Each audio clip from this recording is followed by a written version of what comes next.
श्री गणेशाय नमः। श्री मत्स्य महापुराण में 227वां अध्याय हिंदी अनुवाद। मत्स्य भगवान ने कहा, राजन, रतन धन वस्त्र आदि धरोहर को हड़प जाने वाले व्यक्ति को उसके मूल्य के अनुरूप दंड देने पर राजा का धर्म नष्ट नहीं होता।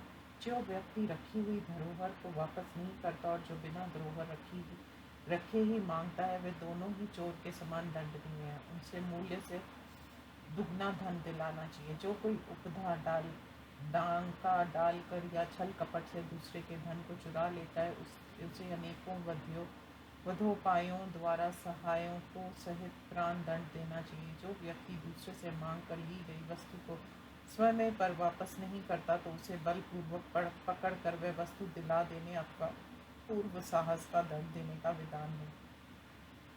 जो कोई अनजान में किसी दूसरे की वस्तु बेच देता है, वह तो निर्दोष है, किंतु जो जानते हुए दूसरे की वस्तु को बेचता है, वह चोर के समान दंडनीय है। जो मूल्य लेकर विद्या या शिल्प ज्ञान को नहीं देता, उसे धर्मज्ञ राजा को रमक वापसी का दंड देना चाहिए। जो ब्रह्मा भोज का अवसर प्राप्त होने पर उन्हें अपने पड़ोसियों को भोजन नहीं कराता, उसे 1 माशा स्वर्ण का दंड देना चाहिए। अपराधियों को दंड देने में व्यतिक्रम का विधान नहीं है। जो निमंत्रित ब्राह्मण अपने घर पर रहते हुए भी बिना किसी कारण के भोजन करने नहीं जाता, उसे 108 माशा स्वर्ण का दंड देना चाहिए। जो किसी वस्तु के देने की प्रतिज्ञा कर उसे नहीं देता, उसे राजा 1 स्वर्ण मुद्र का दंड दे।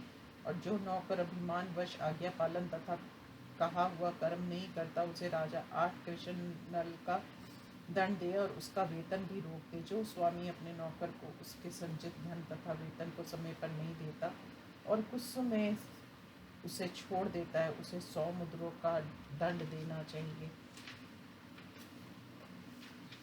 यो ग्राम देश सस्यानाकृत, जो मनुष्य सत्यता पूर्वक किए गए देश, ग्राम और अन्न के बंटवारे को लोभ के कारण पुण्य असत्य बतलाता है, उसे देश से निकाल देना चाहिए। किसी वस्तु को खरीदने या बेचने के बाद यदि कुछ मूल्य शेष रह जाता है, तो उसे 10 दिन के भीतर दे देना या ले लेना चाहिए। यदि 10 दिन बीत जाने के बाद कोई शेष मूल्य को ना दिलाता है, तो राजा उन ना देने और दिलाने वाले दोनों को 600 मुद्राओं का दंड दे।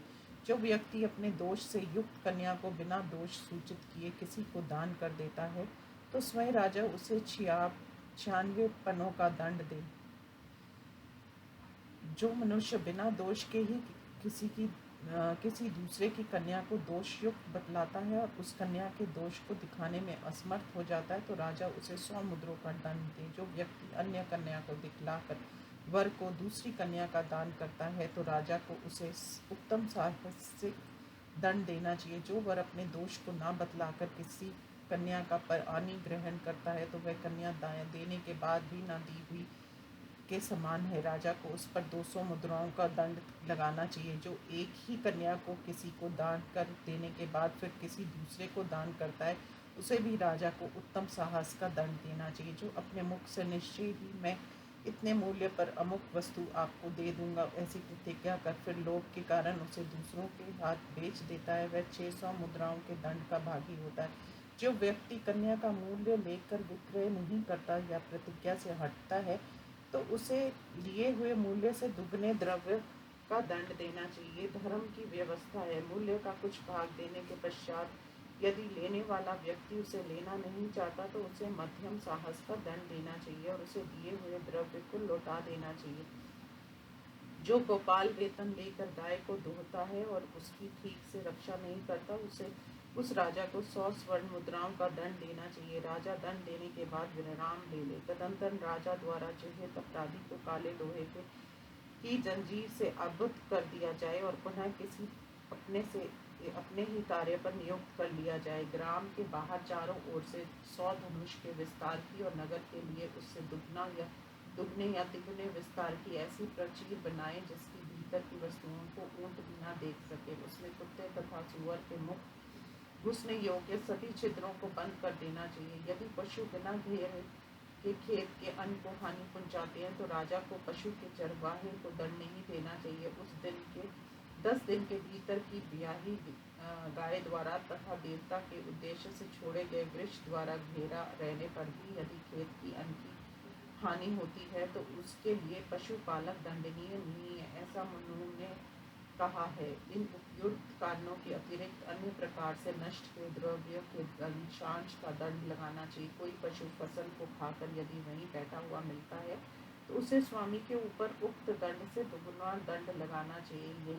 यदि खेत का स्वामी क्षत्रिय है और वैश्य का पशु हानि पहुंचाता है तो उसे हानि का 10 गुना दंड देना चाहिए। यदि किसी के घर तालाब, बगीचे या खेत को कोई दूसरा छीन लेता है तो उसे 500 मुद्र का तथा बिना जाने यदि इनको हानि पहुंचाता है तो 200 मुद्र का दंड देना चाहिए। किसी खेत आदि की सीमा बांधने के समय यदि कोई सीमा का उल्लंघन करता है या सम्मति देता है तो उसकी जीभ काट लेना चाहिए। जो सीमा का उल्लंघन करने वाले व्यक्ति की बातों का शपथ पूर्वक समर्थन करता है उसे उत्तम साहस का दंड देना चाहिए, ऐसा स्वयंभू मनु ने कहा है। ब्राह्मणीय, क्षत्रिय, वैश्य इन तीनों वर्णों के लोग समाज में अपनी स्थिति के बिना किसी विशेषता के क्रम से यदि निश्चित कार्य करते हैं तो उन सब से प्रायश्चित करवाना चाहिए। यदि कोई अनजान में स्त्री का वध कर देता है तो उसे शूद्र हत्या व्रत का पालन करना चाहिए। सपार्दी की हत्या कर धन दान करने में असमर्थ द्विज को पाप शांति के लिए एक एक कृच्छ व्रत का आचरण करना चाहिए। फल देने वालों वृक्षों, फूली हुई लताओं, गुल्मों, वलियों तथा फूले हुए वृक्षों को काटने पर 100 रचाओं का जप करना चाहिए। 1 सहस्त्र अथवा 1 गाड़ी में भर जाने के योग्य हड्डी वाले जीवों की हत्या करने वाले को शूद्र हत्या का प्रायश्चित करना चाहिए। हड्डी वाले जानवरों की हत्या करने पर ब्राह्मण को कुछ दान देना चाहिए और जो बिना हड्डी के हैं उनकी हिंसा करने पर प्राणायाम से शुद्धि हो जाती है। अन्नादि से एवं रस से उत्पन्न होने वाली तथा फलों और पुष्पों में पैदा होने वाले जंतुओं की हिंसा करने पर घृतपान की प्रायश्चित है। घृतपान ही प्रायश्चित है।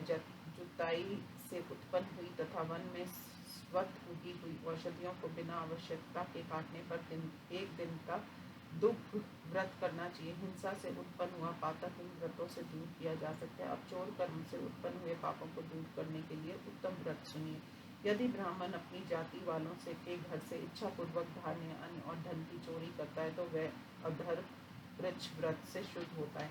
मनुष्य, स्त्री, खेत, घर, कूप और बावली के जल का हरण करने पर शुद्धि के लिए चंद्राय व्रत का विधान है। दूसरे के घर से थोड़ी मूल्य वाली वस्तुओं की चोरी करने पर उससे शुद्ध होने के लिए कृच्छ्रांतपन व्रत का अनुष्ठान करना चाहिए। भक्ष्य, भोज, वाहन, शैया, आसन, पुष्प, मूल और फल की चोरी करने पर उसका प्रायश्चित पंचगव्यपान है। तृण, काष्ठ, वृक्ष, सूखा अन्न, गुड़, वस्त्र, चमड़ा तथा मांस की चोरी करने पर 3 रात तक उपवास करना चाहिए। मणि, मोती, प्रवाल, तांबा, चांदी, लोहा, कांसा तथा पत्थर की चोरी करने पर 12 दिनों तक अन्न के कनों का भोजन करना चाहिए। सूती, रेशमी, ऊनी वस्त्र 2 तथा 1 खुर वाले पशु, पक्षी, सुगंधित द्रव्य, औषधि तथा रस्सी की चोरी करने पर 3 दिन तक केवल जल पीकर रहना चाहिए। ब्राह्मण को इन व्रतों द्वारा चोरी से उत्पन्न हुए पाप का निवारण करना चाहिए। अगम्य स्त्री के साथ समागम करने से उत्पन्न हुए पाप को इन व्रतों द्वारा नष्ट करना चाहिए। आपकी अपनी जाति की पराई स्त्री के साथ समागम करके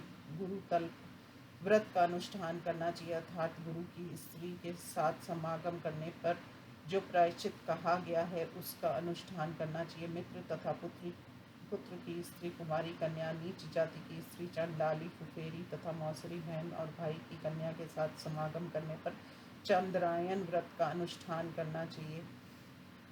बुद्धिमान पुरुष को चाहिए कि जो स्त्रियां अपनी जाति की हों तथा जो पति तो की अनुगामी हो उनके साथ भार्या के समान समागम ना करे। मनुष्य से भिन्न भिन्न योनि, ऋतुमती स्त्री तथा योनि द्वार से अन्यत्र अथवा जल में वीर्यपात करके पुरुष को कृच्छ्रांतपन नामक व्रत का अनुष्ठान करना चाहिए। बैलगाड़ी पर जल में तथा दिन में स्त्री पुरुष के मैथुन को देखकर ब्राह्मण को वस्त्र सहित स्नान करना चाहिए। ब्राह्मण यदि अज्ञान से चंडाल और अंतयज स्त्रियों के साथ संभोग, उनके यहाँ भोजन और उनका दिया हुआ दान ग्रहण करता है तो वह पतित हो जाता है, और जानबूझकर करता है तो वह उन्हीं के समान हो जाता है। ब्राह्मण द्वारा दूषित स्त्री को उसका पति एक घर में बंद कर दे। इसी प्रकार दूसरे की स्त्रियों में से समागम करने वाले पुरुष को भी यही व्रत करना चाहिए। यदि वह स्त्री पुनः किसी पर किए पुरुष से दूषित होती है तो उससे शुद्ध करने के लिए कृच्छ चांद्रायण व्रत का अनुष्ठान बताया गया। जो द्विज एक रात भी शूद्र स्त्री के साथ समागम करता है तथा उसका दिया हुआ अन्न भोजन करता है, वह 3 वर्षों तक निरंतर गायत्री जप करने से शुद्ध होता है। चारों वर्णों के पापियों के लिए ये प्रायश्चित कहा गया। अब पतितों के संसर्ग में होने वाले पाप के लिए ये प्रायश्चित सुनिए। पतित के साथ यज्ञानुष्ठान, अध्यापन, यौन संबंध, भोजन, एक वाहन पर गमन तथा आसन पर उपवेशन करने से भला मनुष्य भी 1 वर्ष में पतित हो जाता है। जो मनुष्य इन कर्मों में जिस पति का संसर्ग प्राप्त करता है उसे उस संसर्ग दोष की शुद्धि के लिए उसी पतित के व्रत का अनुष्ठान करना चाहिए। उसके सपिंड भाई बंधुओं के जाति वालों के साथ किसी निंदित दिन को सायंकाल के समय गुरु के समीप उस पतित के लिए उदक क्रिया करनी चाहिए। दासी उक्त व्यक्ति के लिए प्रेत की तरह जलपूर्ण घट रखे, परिवार वालों के साथ एक दिन रात का उपवास करे और शौच के समान व्यवहार करे। परिवार वालों के लिए उसके साथ वार्तालाप करना और एक आसन पर बैठना निषेध है। इस पाप कर्म की जाति को भी उन्हें नहीं प्रकट करना चाहिए। ये लोक की मर्यादा है। जिस प्रकार ज्येष्ठ भाई के ना रहने पर उसके हिस्से की प्राप्ति छोटे भाई को होती है, उसी प्रकार अधिक गुणवान होने पर भी छोटे भाई को उसका फल भोगना पड़ता है। जो पापचारी प्राणी निश्चित की गई मर्यादा को तोड़ देता है, उन्हें राजा पृथक पृथक जाति क्रम के अनुसार उत्तम साहस का दंड दे। राजन, यदि क्षत्रिय होकर ब्राह्मण को कटु वचन कहता है तो उसे 100 मुद्रा का दंड देना चाहिए। यदि वैश्य है तो उसे 200 मुद्रा का, और यदि शूद्र है तो उसे प्राण दंड देना चाहिए। यदि ब्राह्मण क्षत्रिय को कुट बातें कहे तो उसे 50 पन, वैश्य को कहे तो 25 पन तथा शूद्र को कहे तो 12 पन का दंड देना चाहिए। यदि वैश्य क्षत्रिय को कटु वचन कहता है तो उसे उत्तम साहस का दंड देना चाहिए, और शूद्र क्षत्रिय को कटुक्ति सुनाता है तो उसकी जीभ काट लेनी चाहिए। क्षत्रिय यदि वैश्य को बुरा भला कहता है तो उसे 50, और शूद्र को कहता है तो 25 दम का दंड देना चाहिए। ऐसा करने से उसका धर्म क्षीण नहीं होता है। शूद्र यदि वैश्य को कटु वचन कहे तो उसे उत्तम साहस का दंड देना चाहिए, और वैश्य होकर शूद्र को बुरा भला कह रहा है तो वह 50 दम के दंड का भागी होता है। यदि कोई अपने वर्ण वाले को कटुक्ति सुनाता है तो उसे 12 दम का दंड देना चाहिए, तथा अकथनीय बातें कहने पर वह दंड दुगना हो जाता है। यदि द्विजाति से भिन्न जाति वाला किसी द्विज जाति को कठोर वाणी से बुरा भला कहता है तो उसकी जीभ काट लेनी चाहिए और उसे परम नीच समझना चाहिए। अधिक द्रोहवश नाम, जाति तथा घर की निंदा करने वाले के मुख में लोहे की 12 अंगुल लंबी जलती हुई शलाका डाल देनी चाहिए। राजा को जाति को धर्मोपदेश करने वाले शूद्र के मुख और कान में खोलता हुआ तेल डाल देना चाहिए। वेद, देश, जाति और शारीरिक कर्म को निष्फल बतलाने वाला राज द्वारा दुगुने साहस के दंड का भागी होता है। जो मनुष्य स्वयं पापाचारी होकर दूसरे वर्ण की निंदा करता है उसे राजा जाति के अनुरूप उत्तम साहस का दंड दे। जो राजा के बनाए हुए नियम की अवहेलना करते हैं अथवा राजा की निंदा करते हैं उन सबको दुगने साहस का दंड देना चाहिए। जो व्यक्ति मैंने प्रेमवश अथवा प्रमाद से ऐसा कहा है, अब पुनः ऐसा नहीं करूँगा, ऐसा कहकर अपराध स्वीकार कर लेता है, वह आधे दंड का पात्र है।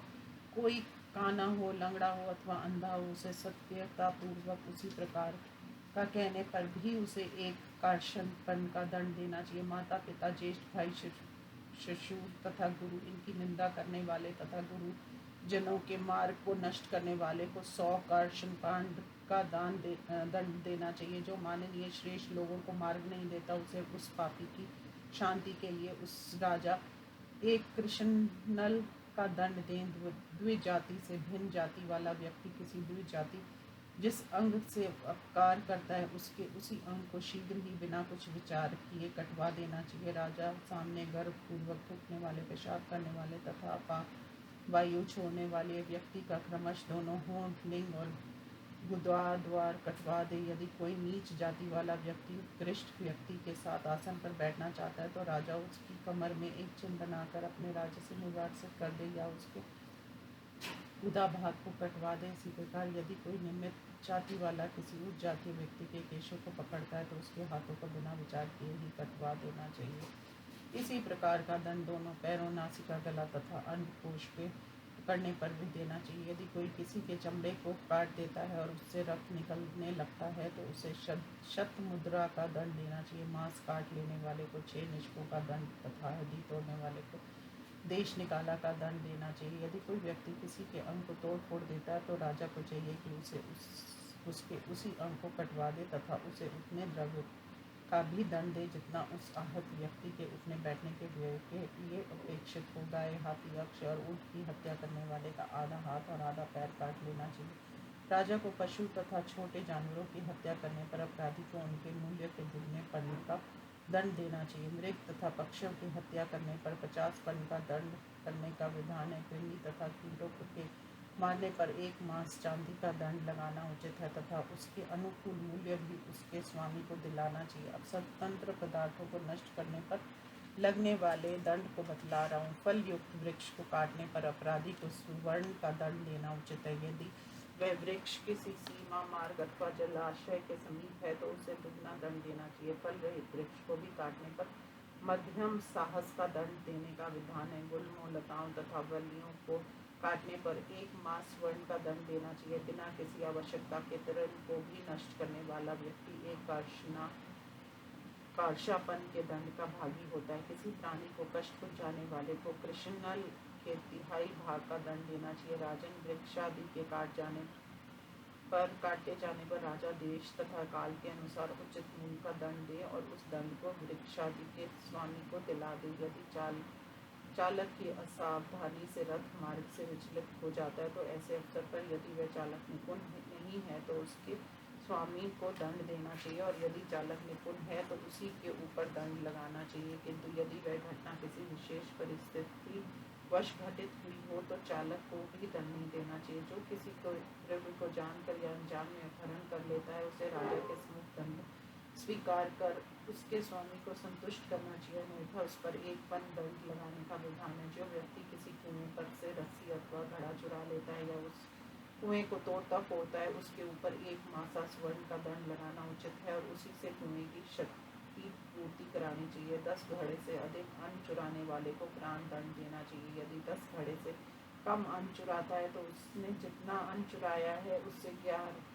गुना अधिक मूल्य का दंड उस पर लगाना चाहिए। उसी प्रकार 10 घड़े से अधिक खाद्य सामग्री एवं अनादि की चोरी करने पर उसी प्रकार के दंड का विधान है। उससे प्राण दंड नहीं देना चाहिए। स्वर्ण, चांदी आदि धातुओं, उत्तम वस्त्रों, कुलीन पुरुषों, विशेषतया कुलीन स्त्रियों, बड़े बड़े पशुओं, हथियारों, औषधियों तथा मुख्य रत्नों की चोरी करने पर चोर प्राण दंड का पात्र होता है। दही, दूध, तक्र, छाछ, मट्ठा, जल, रस, घास एवं बैदल आदि के पात्र, लवण, सभी प्रकार के मिट्टी के पात्र, मिट्टी और भस्म की चोरी करने वाले के लिए राजा देश एवं काल के अनुसार दंड की व्यवस्था करे। ब्राह्मण के घर से गाय, भैंस और घोड़ों की चोरी करने वाले को तुरंत ही आधे पैर वाले कर देना चाहिए। सूत, कपास, आसम, गोबर, गुड़, मछली, पक्षी तेल, घी, मांस, मधु नामक मदिरा, भात एवं इनसे बनी हुई अन्य वस्तुओं तथा सभी प्रकार के पकवानों की चोरी करने वाले को उस वस्तु की मूल्य से दुगना दंड देना चाहिए। पुष्प, कच्चा अन्न,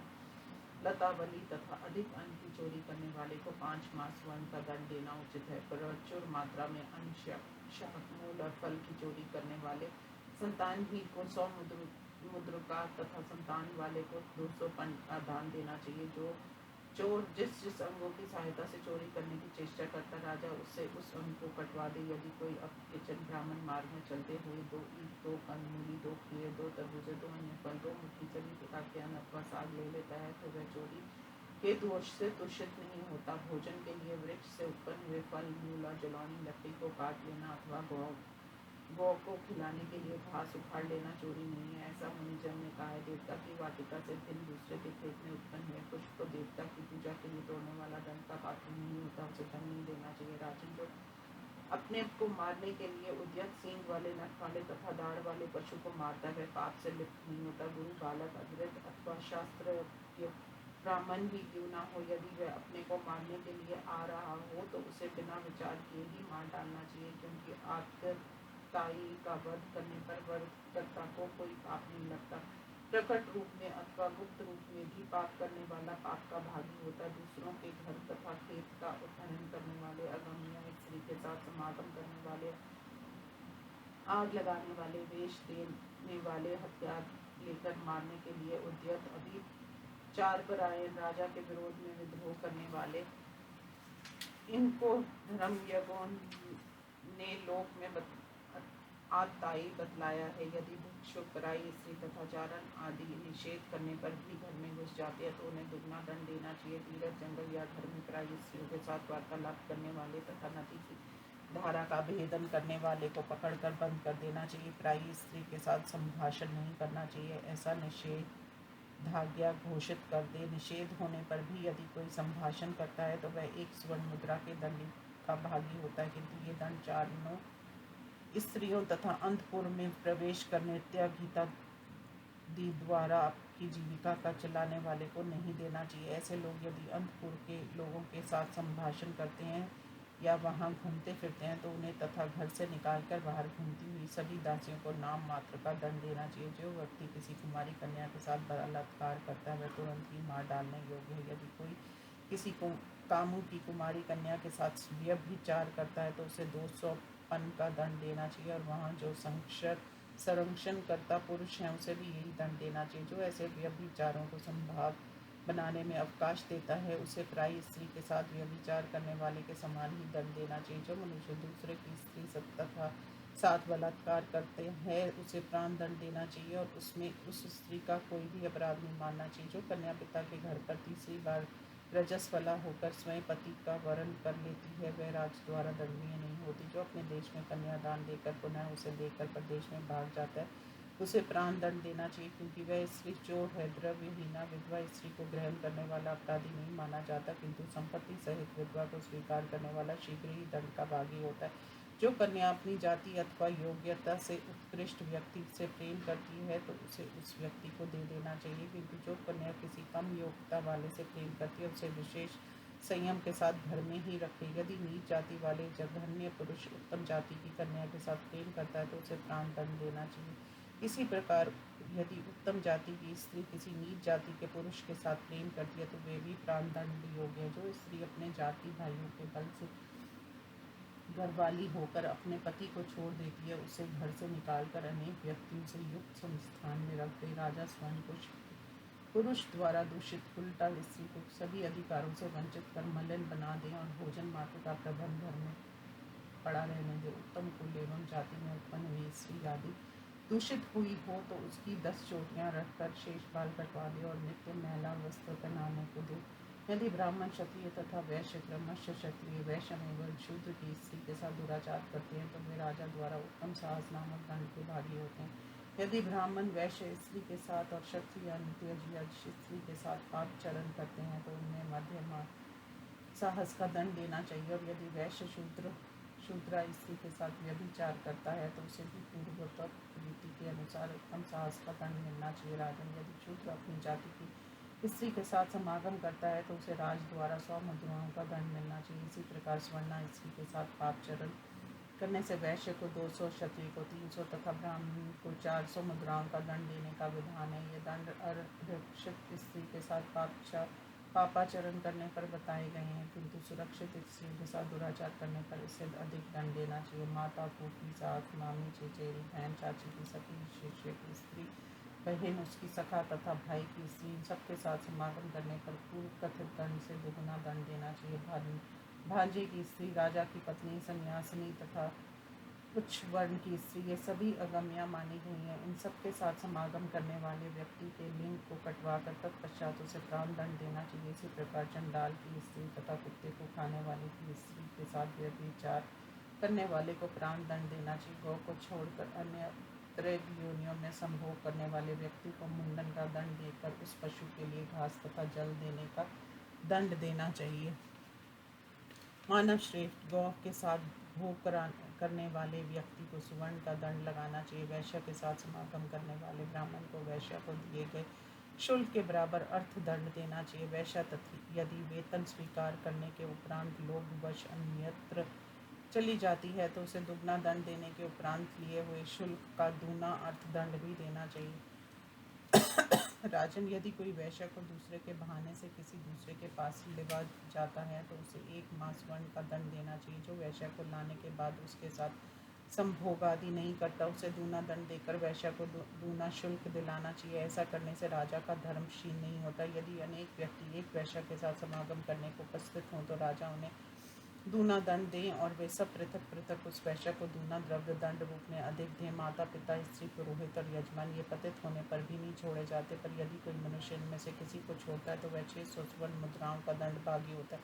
पतित होने पर गुरुजन भी त्याज्य हो सकते हैं, किंतु माता नहीं छोड़ी जा सकती। गर्भकाल में धारण पोषण करने के कारण माता का गौरव गुरुजनों से भी अधिक है।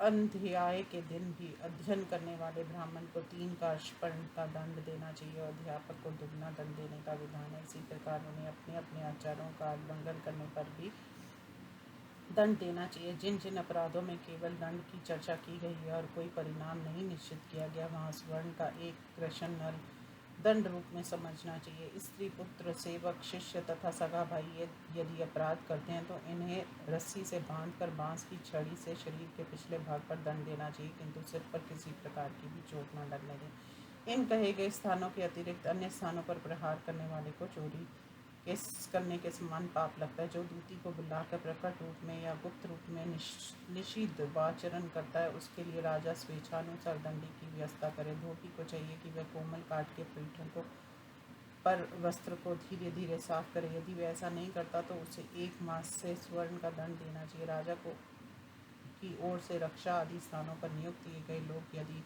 देह भाग को हड़प लेते हैं या किसानों से लेकर उसे दूसरे कार्यों में लगा देते हैं तो राजा उनका स्वर्ष छीनकर उन्हें निर्वासन का दंड दे। जो लोग अपने पद पर नियुक्त होकर अन्य कर्मचारियों के कार्यों को हानि पहुंचाते हैं, सभी निर्दयी, क्रूरता, कर्म के अपराधी और धन की कमी से उन्मत्त हो जाते हैं। राजा को चाहिए कि उन्हें निर्धन बना दे। यदि राजा के सेवक नीति से शासन करने वाले प्रजा वर्ग को राजा के विरुद्ध भड़काने वाली स्त्री, बालक और ब्राह्मण उनकी हत्या करने वाली हों तो राजा उन्हें प्राण दंड दे, चाहे अमात्य हो या प्रधान न्यायकर्ता। यदि वह अपने कर्तव्य का पालन नहीं करता तो राजा उसका सर्वस्व छीनकर उससे अपने देश से बाहर निकाल दे। ब्रह्मा, हत्यारी, मध्यपाई, चोर तथा गुरु स्त्रीगामी इन महापापी पुरुषों को राजा पृथक प्राण दंड की व्यवस्था करे। ऐसे महापापियों को राजा प्राण दंड दे, किंतु ब्राह्मण को चिन्हित करके अपने देश से निकाल दे।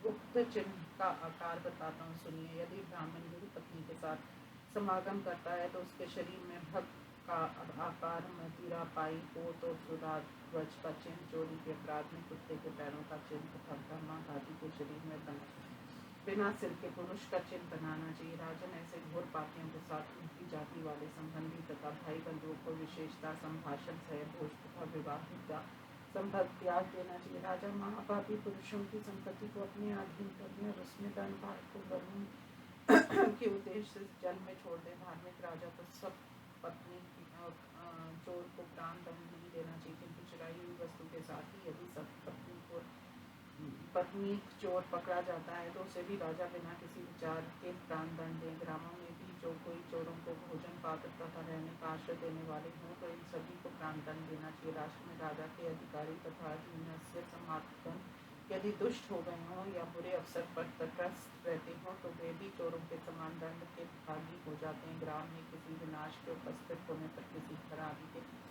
गिरने के अवसर पर या मार्ग में किसी रमणी पर अत्याचार किए जाने पर राजा को अधिकारी या सामान्य अपनी शक्ति के अनुसार उसकी रक्षा के लिए नहीं दौड़ते हुए परिवार तथा साधन सहित निर्वासित कर देने योग्य। राजा के कोष को हत्या करने वालों, शत्रु पक्ष से मिले रहने वालों तथा शत्रुओं का उपकार करने वालों को विविध वधोपायों द्वारा मरवा डालना चाहिए। जो चोर रात में सेंध लगाकर चोरी करते हैं, राजा को उनके हाथों को काट कर तीखे शूल पर बैठा देना चाहिए। तड़ाक का भेदन करने वाले को राजा जल में डुबोकर मृत्यु दंड दे। जो व्यक्ति तालाब में भरे हुए जल की चोरी करता है या उसमें जल के आने के मार्गों को रोक देता है, उसे पूर्ववत साहस दंड देना चाहिए। कोष्ठागार, आयुधागार और देवागारों को तोड़ने वाला, पापचारियों एवं पाप किंवदंती से लिप्त पुरुषों को राजा शीघ्र ही प्राण दंड दे। जो किसी आपत्ति के न होने पर भी सड़क पर मल आदि अपवित्र वस्तुओं को फेंकता है उसे एक कार्शन पर्म का दंड देना चाहिए और उसी से उस गंदी वस्तु को हटवाना चाहिए। यदि आपत्तिग्रस्त वृद्ध गर्भिणी स्त्री अथवा बालक ऐसा अपराध करते हैं तो उन्हें कहकर मना करते हैं, उनसे सफाई न कराएं, ऐसी मर्यादा है। जो वैद्य झूठी दवा करता है या वैद्य ना होकर भी दवा देता है उसे प्रथम साहस का दंड देना चाहिए। जिसकी दवा निकृष्ट उसके माध्यम साहस का दंड तथा जिसकी दवा अत्यंत गुणकारी है उसे उत्तम साहस का दंड देना चाहिए। छत्र ध्वजा के दंडों तथा प्रतिमाओं को तोड़ने वालों को 500 मुद्र का दंड देना चाहिए और उन्हीं से इन सब का प्रतिशोध भी कराना चाहिए। अदूषित वस्तुओं को दूषित करने या तोड़ने वाले को तथा मणि आदि मूल्यवान वस्तुओं को नष्ट करने वाले को प्रथम साहस का दंड देना चाहिए। किसी वस्तु के मूल्य में जो कमी या वृद्धि करता है उसे क्रमश पूर्व और मध्यम साहस का दंड देना चाहिए। राजा को अपराधियों के सभी प्रकार के दंडों की व्यवस्था मुख्य सड़क पर करनी चाहिए, जिससे उस दंड को भुगतने वाले पाप आत्मा को सभी लोग देख सके। दुर्ग की चौहार, दीवारी, खाइयों और दरवाजों को तोड़ने वाले को राजा तुरंत अपने पुर से बाहर निकाल दे। वशीकरण, व्यभिचार आदि करने वाले को राजा 200 पन का दंड दे। घटिया बीज बेचने वाले, बोए हुए खेत को जोतने वाले तथा खेतों को मेड़ को तोड़ने वाले को विकृत मृत्यु का दंड देना चाहिए। नराधिप, अच्छी धातुओं में निकली हुई धातु मिलने वाले पाप आत्मा एवं अन्यायी सो नार को छुरे से खंड खंड काट डालना चाहिए। जो बनिए से वस्तु लेकर उसका दाम नहीं चुकाता, अच्छी वस्तु को बुरा बतलाता है और वस्तु को बाजार में छिपा कर बेचता है उसे मध्यम साहस का दंड देना चाहिए। इसी प्रकार कूटनीति का प्रयोग करने वाले को उत्तम साहस का दंड देने का विधान है। इन सभी अपराधियों को राजा अलग अलग से उत्तम साहस का दंड दे। शास्त्र, यज्ञ, तपस्या, देश देवता तथा सती की निंदा करने वाला पुरुष उत्तम साहस के दंड का पात्र है।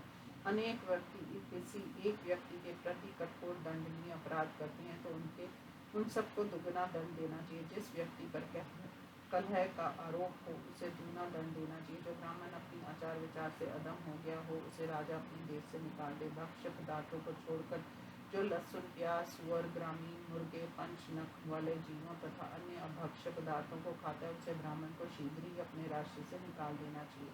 अभक्ष्य पदार्थों को खाने से शूद्र को एक प्रश्न का दंड देना चाहिए तथा ब्राह्मण, क्षत्रिय और वैश्य को क्रमश चौगुना, तिगुना और दुगुना दंड देने का विधान है।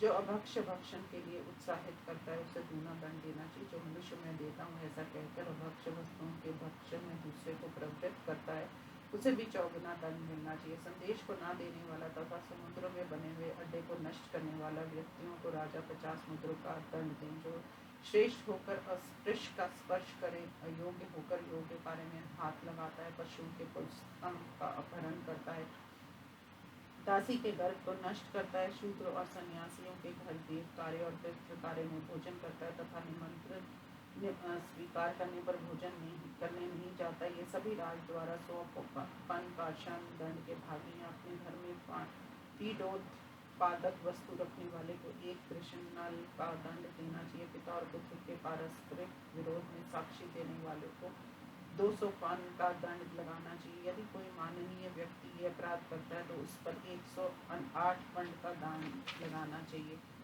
तराजू, शासन, मानदंड और धर्म कांटे के प्रति कूटनीति का प्रयोग करने वाला तथा ऐसे व्यक्ति के साथ व्यवहार करने वाले को उत्तम सहस का दंड देना चाहिए। विष देने वाले, आग लगने वाले, पति, गुरुजन एवं अपने बच्चों की हत्या करने वाली स्त्री को कान, ओठ और नाक से रहित करके पशुओं द्वारा मरवा डालना चाहिए। जो गांव, खेत और घर में आग लगाने वाले तथा राजपत्नी के साथ व्यभिचार करने वाले उन्हें घास फूस की अग्नि में जला देना चाहिए। जो राजा का अधिकारी राज आज्ञा को घटा बढ़ाकर लिखता है तथा दूसरे की स्त्री के साथ अपराध करने वाले एवं चोर को छोड़ देता है उस उत्तम साहस को दंड देना चाहिए। जो व्यक्ति अभक्ष्य वस्तु खिलाकर ब्राह्मण को दूषित करता है उससे उत्तम साहस का दंड देना चाहिए। इसी प्रकार क्षत्रिय को विधर्मी करने वाले को मध्यम, वैश्य को प्रथम तथा शूद्र को अर्ध साहस का दंड देना चाहिए। मृत के शरीर पर लगे हुए आभूषण तथा वस्त्र आदि को बेचने वाले, गुरु को पीटने वाले, राजा के वाहन और आसन पर बैठने वाले को उत्तम साहस का दंड देना चाहिए।